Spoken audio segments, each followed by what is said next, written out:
Welcome to our academy job news and educational 20-22 মামলার শুনানি 22 তারিখে হওয়ার সম্ভাবনা কতটা তার সঙ্গে আলোচনা করব। তোমাদের যে প্রশ্নগুলো তোমরা করেছিলে কমেন্টে, সেই সমস্ত কমেন্টের উত্তরগুলো দেওয়া হবে। প্রশ্ন হচ্ছে 22 তারিখে কি মামলার শুনানি হবে? 22 তারিখে মামলার শুনানি না হওয়ার পিছনে কারণ কি, আর হওয়ার পিছনে কারণ কি? দেখো, এখানে তোমরা দেখতে পাচ্ছ কেসটা কিন্তু লিস্টেড হয়েছে। তোমরা 22শে জানুয়ারি দেখতে পাচ্ছ 10:30 AM, 10:30টার সময়, এবং এখানে তোমাদের 46 নাম্বার এসএল দেখতে পাচ্ছ। এসএলপি হচ্ছে তোমাদের 46 নাম্বার। এবার কিছু কথা আমি বলবো, শেষ পর্যন্ত দেখবে। এবং এখানে তোমরা দেখতে পাচ্ছ বার কাউন্সিল অফ ইন্ডিয়ার তরফ থেকে কিন্তু ছুটির জন্য আবেদন করা হয়েছে। DY Chandrachud, honourable doctor justice DY Chandrachud, chief justice of India, supreme court of India. এখানে আমি তোমাদেরকে শেয়ার করে দিয়েছিলাম টেলিগ্রামে। এই যে এটা দেখতে পাচ্ছ, যারা টেলিগ্রামে যুক্ত হওনি যুক্ত হয়ে যাও। টেলিগ্রামের লিঙ্ক এই ভিডিও ডেসক্রিপশন বক্সে দেওয়া রয়েছে। কারণ হচ্ছে যে তথ্যগুলোকে ভিডিও আকারে করার কোনো প্রয়োজন নেই, সেগুলো আমরা টেলিগ্রামে শেয়ার করি। এখানে বিষয়টা হচ্ছে, তাহলে 22 তারিখ কি ছুটি হয়ে যাবে? 22 তারিখে যদি ছুটি হয়ে যায় তাহলে তো এই কেসটা উঠবে না, তাই না? তাহলে বিষয়টা হচ্ছে 22 তারিখে ছুটি কি হবে, এটা বড় প্রশ্ন। এখনও পর্যন্ত কিন্তু ছুটি মঞ্জুর হয়নি। ছুটি হবে কি হবে না এটা একদিন কি দুদিন পরেই আমরা জানতে পারবো, তোমাদেরকে টেলিগ্রামে জানিয়ে দেবো। এবং এই যে 22 তারিখ, এই 22 তারিখে কিন্তু একটা বড় একটা উদ্বোধন হতে চলেছে রাম মন্দিরের। সেই জন্য কিন্তু হিমা কোহলি ম্যাম তিনি নাও বসতে পারেন, সম্ভাবনা কম তোমাদের শুনানি হওয়ার।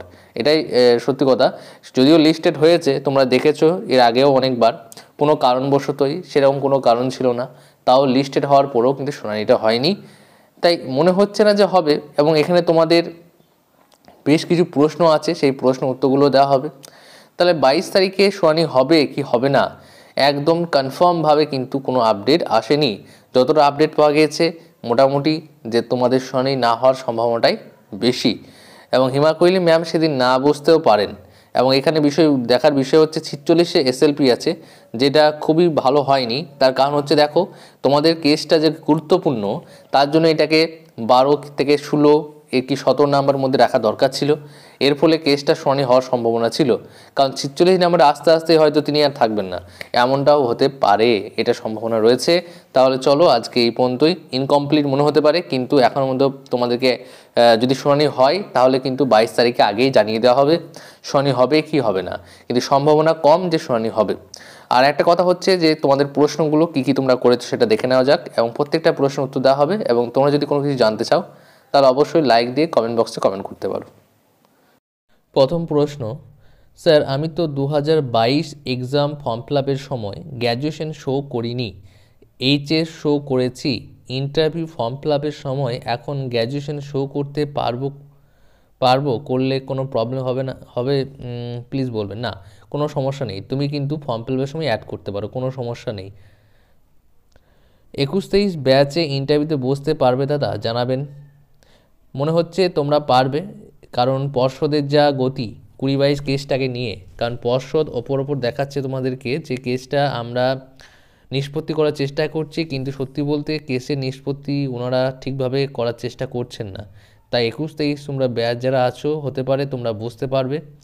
সার্টিফিকেটের প্রয়োজন, সেক্ষেত্রে পর্ষদের বিষয়টাও চলে আসছে যে পর্ষদ তোমাদেরকে অ্যালাউ করবে কি না। শুধুমাত্র তোমাদের যে চান্স নেই সেটা বলবো না, চান্স আছে, কিন্তু পর্ষদের তরফ থেকেও কিন্তু তোমাদের জন্য সুযোগ থাকতে হবে। ফর্ম ফিল আপের সময় গ্র্যাজুয়েশন শো করিনি, ইন্টারভিউ আমায় ডাকলে কিছু প্রবলেম হবে? কোনো সমস্যা হবে না, কারণ এই যে টেট পরীক্ষাটা সেটা তোমার এইচএস পাসের পরীক্ষা। এইচএস 50%, তার সঙ্গে ডিএলএড 2 বছর ট্রেনিং থাকতে হবে। এটা থাকলেই তুমি বুঝতে পারবে, কোনো সমস্যা নেই। গ্র্যাজুয়েশন নিয়ে কোনো সম্পর্ক নেই। গ্র্যাজুয়েশন দেখালেই যে তুমি বেশি নাম্বার পাবে সেটা কিন্তু একদমই নেই। তুমি গ্র্যাজুয়েশন দেখালেও কিন্তু তুমি সেই এইচএসের ওপর ভিত্তি করেই কিন্তু তোমাকে নাম্বারটা দেওয়া হবে। নেম হচ্ছে নামে মিসম্যাচ, তাই তো? নামে তোমার ভুল রয়েছে, থাকলে কি করণীয়? আধারের সাথে স্কুল সার্টিফিকেটের বানান ভুল আছে। দেখো, স্কুল সার্টিফিকেটটা ঠিক করার তুলনায় তুমি আধারটা ঠিক করে নাও। তোমার কোনটা ভুল আছে? আধারটা ভুল আছে, কোন নামটা ঠিক রয়েছে? স্কুল সার্টিফিকেট যে নামটা দিও সেটা ঠিক আছে কি আধারটা ঠিক আছে সেটা আমাকে জানাবে।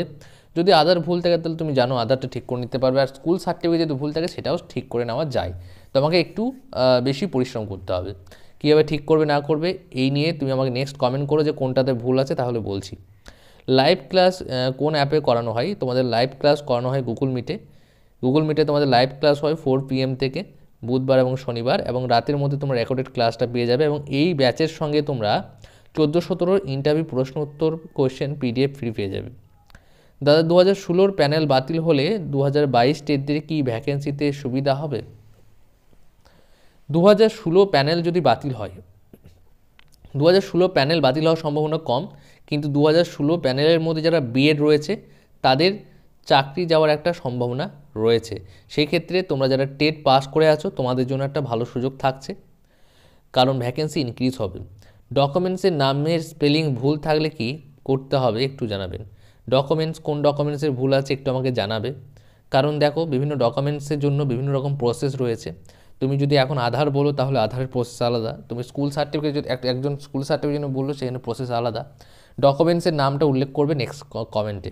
প্রশ্ন, দাদা আমি টেটের ফর্ম ফিল আপ করার সময় ওবিসি দিয়েছিলাম, কিন্তু তখন সার্টিফিকেট ছিল না, এখন বের করেছি, কোনো সমস্যা নেই, খুব ভালো কাজ করেছো। কারণ হচ্ছে তুমি যদি তখন ওবিসিটা উল্লেখ না করতে তাহলে এখন শো করতে পারতে না। ঠিক আছে, খুব ভালো কাজ করেছো তুমি, এটা বুদ্ধিমানের কাজ করেছো। অনেকেই এরকম সমস্যা করেছে যে পরে ওবিসি বের করেছে কিন্তু ফর্ম ফিল আপের সময় ওবিসি দেয়নি, এখন আর কিছু করা যাবে না। এবার তুমি যদি বলো যে ইন্টারভিউ ফর্ম ফিল আপে আগে আমরা, কিন্তু তোমার টেট সার্টিফিকেটে কিন্তু জেনারেল চলে আসছে, তোমার টেট সার্টিফিকেটটা কিন্তু জেনারেল চলে আসছে সেই ইয়ারের জন্য। Welcome, thank you.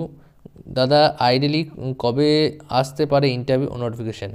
দেখো, ইন্টারভিউ নোটিফিকেশান নিয়ে একটা প্রপার ভিডিও তৈরি করতে হবে, তার কারণ এই বিষয়টা নিয়ে অনেকেই প্রশ্ন করছো। কারণ ইন্টারভিউ নোটিফিকেশান আসতে কবে পারে এই নিয়ে ফুল অ্যানালিসিস আলাদা একটা ভিডিও হবে, সেই ভিডিওতে আলোচনা করব।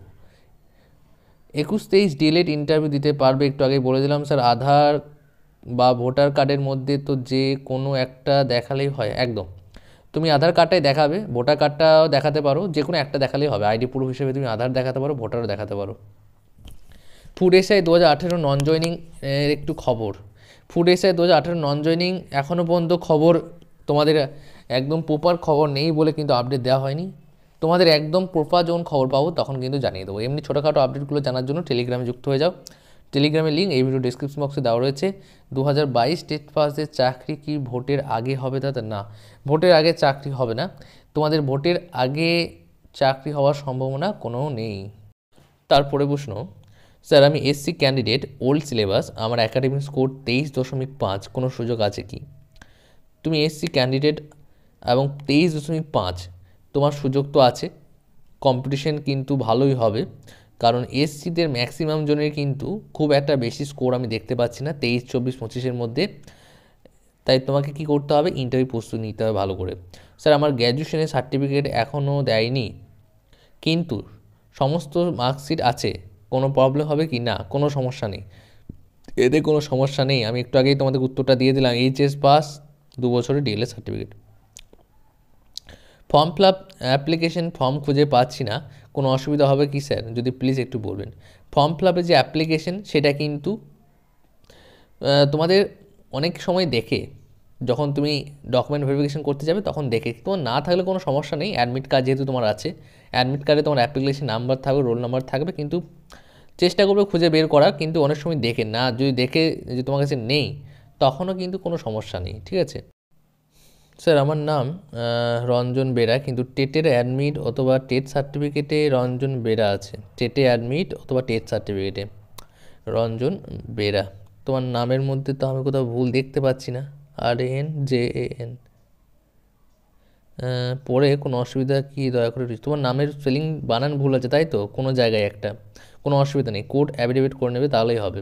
কিন্তু এটা এখন করার দরকার নেই, তুমি যদি চাকরি পাও তাহলে তখন করবে। কতদিন এর ক্লাস করাবেন পেড ব্যাচে? স্যার ক্লাস কতদিন করানো হয়? এখানে সপ্তাহে 2 দিন ক্লাস করানো হয়, সপ্তাহে তোমার উইকলি 2 দিন ক্লাস করানো হয়, বুধবার এবং শনিবার বিকাল 4টে থেকে, এবং একবার পে করলেই হবে 499 টাকা। এই ফোনপে নাম্বারটা আমি তোমাদেরকে বলে দিচ্ছি। ফোনপে নাম্বার হচ্ছে 898945879829। এই নম্বরে ফোনপে করে নিতে পারো। ফোনপে 499 একবার পে করলে হবে। ভ্যালিডিটি হচ্ছে তোমাদের ইন্টারভিউ যতদিন শেষ না হবে ততদিন পর্যন্ত কিন্তু ব্যাচটা থাকবে।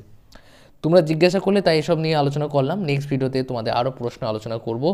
ইন্টারভিউ হবে নাকি, ইন্টারভিউ নিয়ে প্রপার একটা ভিডিও তৈরি করা হবে, যেখানে শুধু ইন্টারভিউ নিয়ে আলোচনা করা হবে। ইন্টারভিউর যে দিকগুলো রয়েছে, যে হওয়ার সম্ভাবনা কতটা, না হওয়ার সম্ভাবনা হলে সেটা কতটা, কেন হবে না, কিন্তু না হওয়ার সম্ভাবনা কম, হওয়ার সম্ভাবনা বেশি রয়েছে, কারণ 2024-এ অনেক গুরুত্বপূর্ণ বিষয় রয়েছে, সেগুলো আছে, আলোচনা হবে। শেষ পর্যন্ত যারা দেখলে আশা করি তোমাদের ভালো লেগেছে। অবশ্যই ভালো লাগলে লাইক, শেয়ার, সাবস্ক্রাইব করে আমাদের সঙ্গে যুক্ত থাকো। অবশ্যই টেলিগ্রামে যুক্ত হয়ে যেও।